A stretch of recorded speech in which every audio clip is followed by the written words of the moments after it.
listening to Transformation in Trials. Welcome to Transformation in Trials. This is a podcast exploring all things transformational in clinical trials. Nothing is off limits on the show, and we will have guests from the whole spectrum of the clinical trials community. And we're your hosts, Ivana and Sam. Welcome to another episode of Transformation in Trials. Today in the studio, we have Sam Ewing. Hi, Sam. Hello. And Sam is the global head of Pharma partnerships at Doccla, and he's passionate about transforming clinical trials so we can deliver medicine to patients faster, which is exactly why we have him on the show, because that's what we are all about. Today, we're going to dive into the topic of making digital endpoints work. And Sam, to start us off, can you set the stage for us? How are endpoints currently developed in life sciences? So I think there are sort of two primary drivers to developing endpoints in science. There's this kind of techno push, and then the what do people actually need. So from the one hand, we've got technology providers who have some sort of enabling technology, be it, it could be voice capture technology, motion sensing technology, video technology, whatever it is, who have identified basically a market opportunity to provide their technologies into life sciences by developing an endpoint.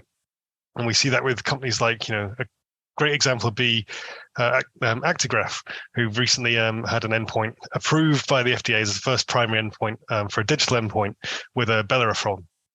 On the other side of that coin, you've got the sort of more user need driven stuff where life sciences are developing endpoints themselves, where they're looking at their trial portfolio and saying, what is it that we need to measure to show that our drugs are safe and effective? And then they sort of go top down and say, what technologies do we need to be able to measure this remotely from our patients? And somewhere between those two things, we find a convergence. And I think both processes have benefits and not benefits, so to speak. I think we can explore how that's done throughout this conversation. Absolutely. And maybe some of our listeners, we have a pretty broad church of listeners on the show. Can we just dwell on what is an endpoint and what is a digital endpoint? So an endpoint is a thing, right, that we use to decide whether someone is well or not. Classical example is something like the UDPRS in Parkinson's disease, where traditionally all these things are delivered in a clinic. So a doctor will have some mechanisms to measure things, whether they be surveys or clinical outcome assessments that they use to determine whether someone is performing effectively normally on some sort of concept of interest with respect to whatever disease indication that they're currently interacting with.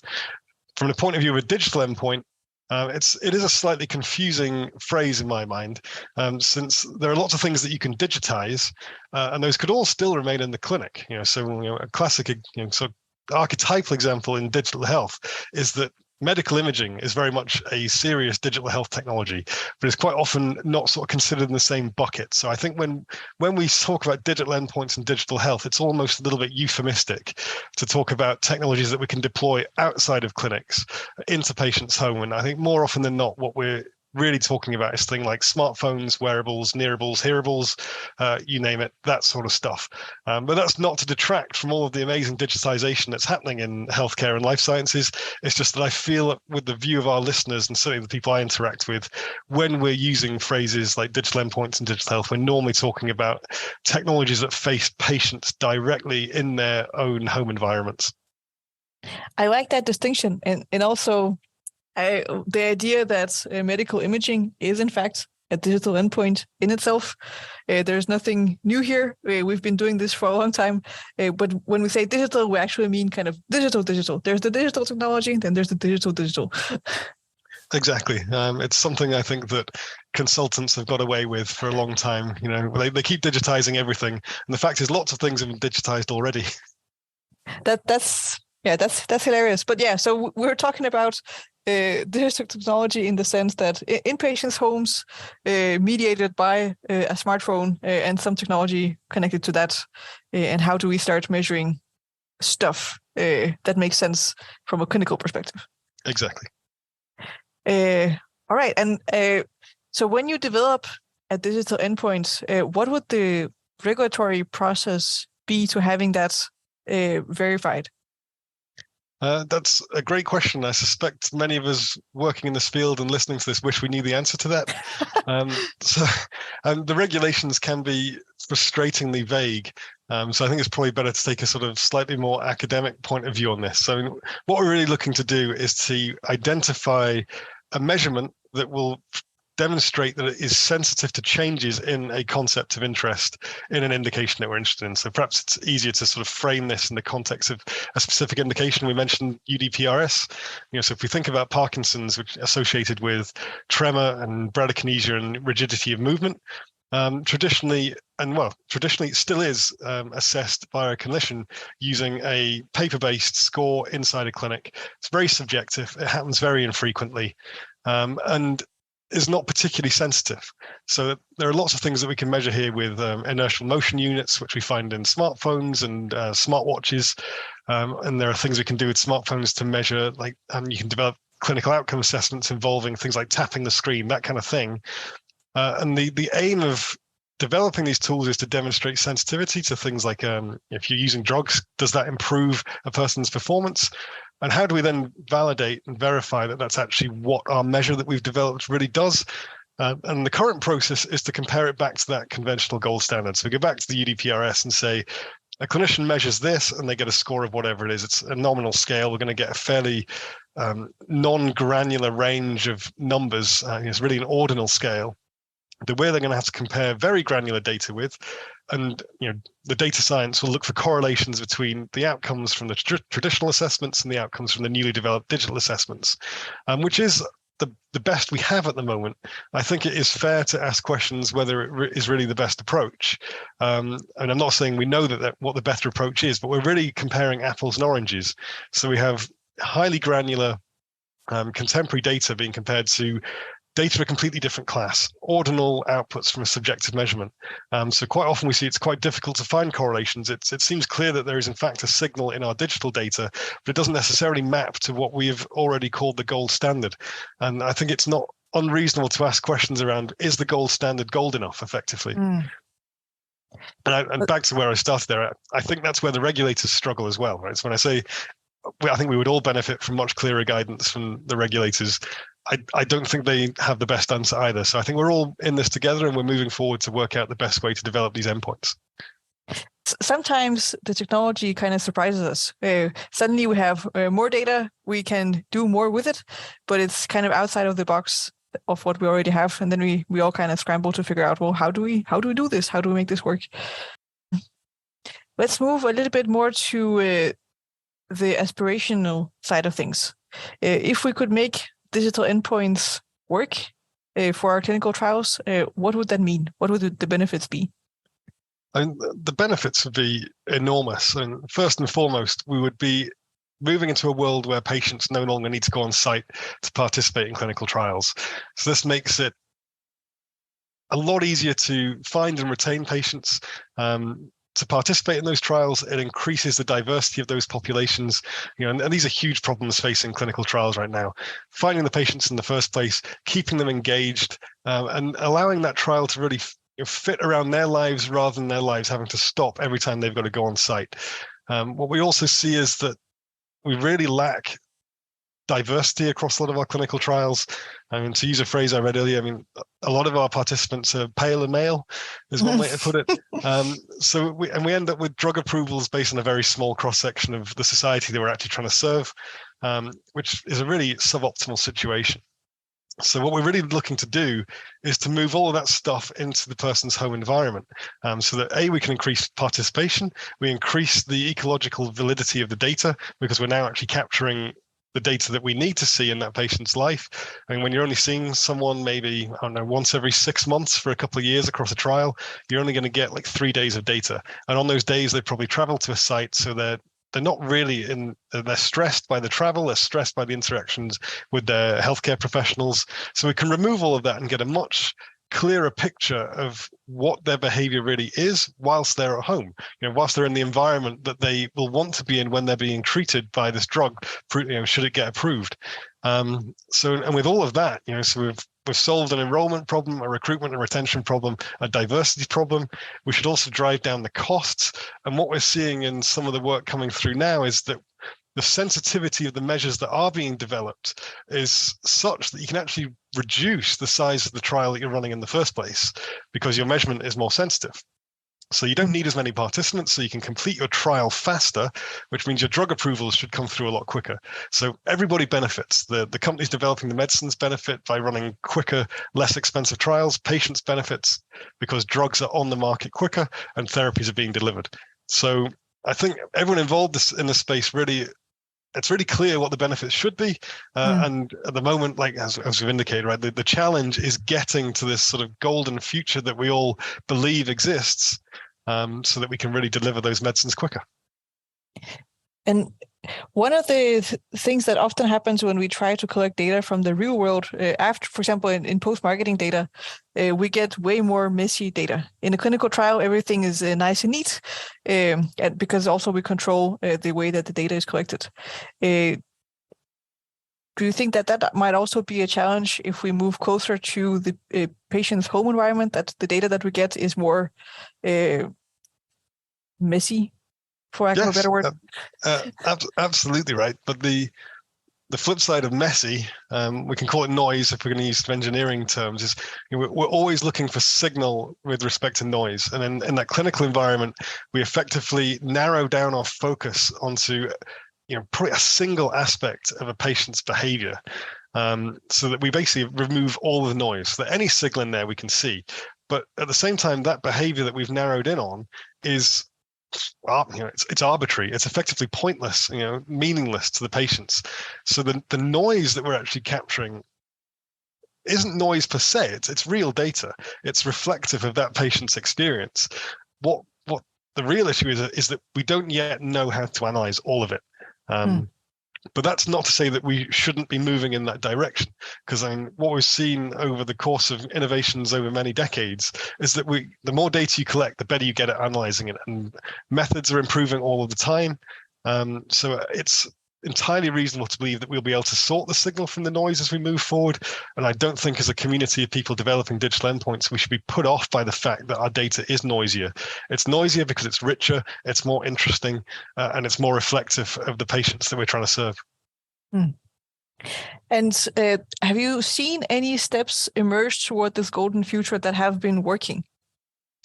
Well, yeah, as I alluded to, there's research coming out of the group I used to work for at Roche, where they have now finalized some of their analyses on their first Parkinson's endpoints, which really do demonstrate that you can deliver a trial with far fewer patients and still achieve the sensitivity you would need to demonstrate drug efficacy. So this is a big leap forward, but that's a good thing on one hand. On the other hand, that is work that's taken very, very many years. And I think the speed at which we develop new digital endpoints is one of the things that's actually holding us back. We're starting to see an environment where endpoint development is almost taking as long as the drug development itself. So we're currently not delivering on one of the really important promises, is that we're going to make things faster. At the moment, if anything, we're actually making things a bit slower because we have all this additional research burden up front to develop the new endpoints in parallel to the therapies that we're developing. And what we really need is a bank of endpoints that we can rely on, that new trial protocols can just draw from and say, right, we're going to be running a trial in disease X. The bank of endpoints is this. We'll take the third one. That's what we need. But at the moment, we're having to develop everything in parallel, and it takes effectively as long as the trials themselves. And it sounds like this bank of endpoints could be something that all the different pharmaceutical companies could draw from the same bank. Is that how you're thinking it? To my mind, that's how it should work, right? And the idea that a pharmaceutical company would somehow ring fence its own endpoint, it doesn't make sense to me, since from the regulatory point of view, right, what we're looking to do is prove safety and efficacy. And if another pharmaceutical company can't use the same endpoints to prove the safety and efficacy of similar compounds in a similar indication, then we've kind of created a bit of a broken system. So it feels to me like the bank of endpoints needs to be a community resource that everybody has access to across the entire pharmaceutical industry. I really like that idea. And we've managed to do that for example, clinical data standards. We have come together as an industry. We have defined something that everyone can draw from, at least to like 90% of the way we categorize the data. Is this something that is happening already, this collaboration for endpoints? I think that there are numerous collaborations happening. I think foremost amongst those is the Digital Medicine Initiative. So they have a bank of endpoints, but to be frank, I mean, and as their CEO put it, I think probably about a year or so ago, when their bank hit 1,000 endpoints, she was congratulated on LinkedIn for having amassed so many digital endpoints, and she sort of rebutted the congratulations with a really important point that I think is worth reiterating: is that we don't need 1,000 digital endpoints. Human behavior is not as complicated as perhaps we like to think it is. And there's going to be a much smaller subset of things that we're interested in that are indicative of health and disease across the indications that we're interested in. I mean, I don't have that number off the top of my head, but I would guess it's like 10 scale. We're talking like maximum 50 endpoints, I would guess. So at the moment, we're in this very divergent phase where nearly everything's exploratory, and we're up to banks of endpoints that are 1,000 strong. And what we now need to do is head into a convergent phase of what is the maximum subset of that 1,000 or whatever it is nowadays that really covers the spectrum of health and disease that we need to understand from the point of view of the clinical trials that are running. And I think that would be a really important step to take next, because once you can converge on the endpoints, you can then start to converge on technology, which is also a massively divergent space. And we see that every time a new trial starts, there's a new landscaping of the technology that's available. Everything that you had available in the previous trial has disappeared, and now there's loads of new stuff. And that constant churn of technology, I think, it's just very hard to deal with. And it'd be nice to start to settle on mature technologies that we can rely on over and over again. Mature technologies and mature endpoints, that would definitely help stabilize the way that we run these types of trials. I kind of want to dive into a related but separate topic, because during our conversations leading up to this episode, we talked about the virtual ward as a concept. I was wondering if you could tell us more about what that is. So a virtual ward is a healthcare concept that we use to describe when it's the same thing with a different name, right? So we're talking about remote patient monitoring, and we're providing people with the same sort of devices, same sort of smartphone applications to monitor concepts of interest in an indication that patient has. But it's then in the context of healthcare rather than life sciences. So what we'll have is a patient that perhaps is in hospital having their blood pressure, heart rate monitored, and a doctor would wish to discharge them under the belief that they're no longer ill enough to be in hospital, but they're perhaps not well enough to be at home and completely ignored effectively. So we discharge them to a virtual ward, which means they can go home, and we provide them with the same set of devices that we would use to measure digital endpoints. We provide the same sort of monitoring whilst they are at home, and we provide that feedback to their clinicians to the point that their clinicians will then say, right, I'm now happy that this patient is completely recovered. We can discharge them from the virtual ward, retrieve those devices, and that patient can then go about their daily lives as it was before. So it's really it's just a different term that we use to describe the deployment of the same technologies for very similar purposes. Yeah, so it's instead of being in a clinical trial, you're just part of your treatment plan. It's just exactly how you are. All right. Could there be a use case for both being in a clinical trial and being a part of a digital ward, virtual ward at the same time? I really hope so. I think it's an excellent question. So my perception of this is that these two components of our healthcare systems are entirely disconnected right now. Yet they're basically doing exactly the same thing. As we just said, we're basically using the same technologies to measure the same things. We're giving them two different names: virtual wards and digital endpoints. And both of these are amassing huge data sets that we can use, I think, to leverage what's being amassed in the healthcare setting to derive new endpoints. And I think that there would be great opportunity in the future for these two components that are currently separated from each other to intersect greatly. So what we're actually seeing is that we can develop endpoints within the healthcare environment that can be used in the life sciences environment to demonstrate that new drugs work. And not only that, is that we can then close that loop by having better endpoints in the healthcare system in the first place, because they're also sort of hampered by the same problems that we've already described for digital endpoint development. Is that they're using old paper-based scales to do health assessments on a very infrequent subjective basis by patients being at a hospital or a GP surgery being assessed by their clinicians.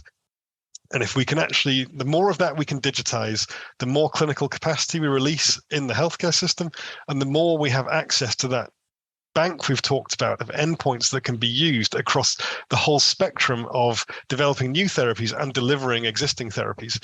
And those two things should coexist. It makes no sense that right now our clinical trial protocols are effectively enforced upon healthcare systems to say, this is what we think we should be measuring. When we have healthcare systems say, well, we know our patients very well, and we know what we want to measure because that's what we've been doing for X years, and we know it delivers these various outcomes. And it all starts to feed together. It will also solve some of those problems we talked about 10 minutes ago, right? We now have access to patient pools, which we have monitoring data for, and we can say, well, we know this person's got this disease. We can reach out to them and say, we know that you've got experience using these kind of monitoring devices when you were on this virtual ward. We're going to be running a trial. Would you be interested in joining? And I think you've already broken down the barrier of participation because they've effectively used the system before. And to them, it's effectively a box ticking exercise. That they just have to say yes, and they'll be engaged in work that they've done before. So I think there's huge efficiencies to generate by really driving a collaboration and breaking down this barrier between healthcare and life sciences. I'm curious, could there be a scenario where using the data collected from a virtual ward setup could be one of the trial arms in a clinical trial, where you could use it as a sort of not a placebo, but a comparator arm, if that is the patient population you're looking into? I mean, certainly if it works for the trial, providing you don't need a placebo-controlled arm, because what you have there, if you've got that data from the devices that are deployed in whatever indication it is you've effectively got your standard of care. I mean, that is the digital data from the patients that you would describe as your current gold standard. So if you're trying to demonstrate that a new drug is more efficacious than that gold standard, then you already have that arm. But then what you don't have is a placebo control. But that's not to say that those can't be created in this golden future we're talking about, right? There are going to be, once we get to this mature set of endpoints and mature set of technologies, these placebo control groups could be shared so that, again, everybody benefits by not having to rerun those arms. So I think that there are multiple strands there that I think would be, again, very beneficial to reduce the number of arms you actually have to run yourself and the number of patients you're looking to enroll. And even better than that, right? You're reducing the number of people that you have to enroll in arms that aren't getting any therapy. So again, in this golden future, all of your trial arms are effectively therapeutic. So patients are getting therapies faster. Yeah, that would that's a whole lot of patient benefit right there. That's an interesting thought. I haven't even thought about that first time we spoke. Part of that golden future. I thank you for the inspiration. I just thought of it now. Well, I also want to go back to a point that you made about developing the endpoints in the healthcare setting before using them in the clinical space. I'm curious, in the healthcare setting, is there a willingness to lay that ground and be those first movers and develop those endpoints? I'm not sure I know the answer to that. What I'm going to say is that it would be, I think the willingness would be there. I think the capacity would not be. I think what we see across most of the healthcare providers we interact with is a lack of clinical capacity, not a abundance of it that is then just sort of free to engage in developing new processes, new methods. So I think the willingness would be there. Doctors are the first people who really want to make sure their patients are getting the best care. Do they have the capacity to engage in this sort of research?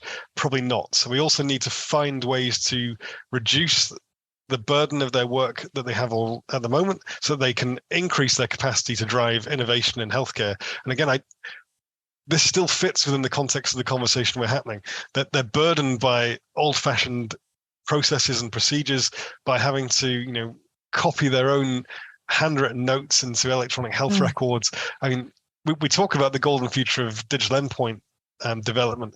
The fact is that digitization of healthcare is lagging a long, long way behind, which is absorbing an awful lot of resources in those environments, which means that we don't have the capacity right now that we would want. But it's catching up, right? And the kind of work we're talking about is helping reduce burden in healthcare environments. So capacity is starting to creep back up again. And I think as we move forward, we will start to see advances and innovations in healthcare that enable us to start developing these endpoints in healthcare as well. Mm. And that we continue to that conversation in multiple episodes, that this legacy way of working in the healthcare space is really inhibiting growth. Well, also in the life sciences space, that we have this digitization debt that we can't quite tend to get rid of. I do want to shift gears again and ask you more about your experience. How did you arrive at working in this space? What's your background? And also a little bit about Doccla. Thank you for the opportunity. So my background is in neuroscience research predominantly, which led me into a career of developing wearables and the connected ecosystems that connect those wearables back to the people who need the data.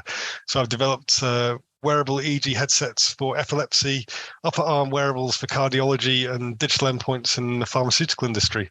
And these days I leverage all of that experience to drive forward Doccla's new business unit in the development of digital endpoints and decentralized clinical trials.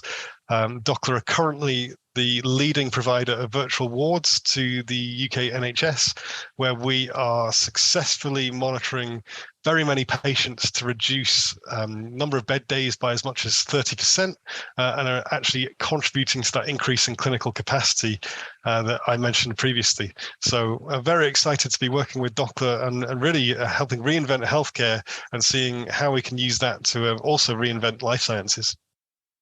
Yeah, it all ties into each other. And I do think that reinventing one is necessary to reinvent the other. We kind of need to reinvent each other.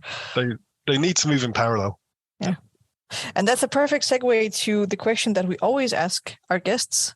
If we could give you a magic wand and you could wave it and get one wish fulfilled that would change something in our industry, what would you wish for? I feel almost a little bit sorry for the people I'm going to single out here. I guess I'm not going to be the first person to do it, but I would love to see a little bit more pragmatism from our regulators. The regulatory landscape that we have to operate in digital health is challenging, to say the least.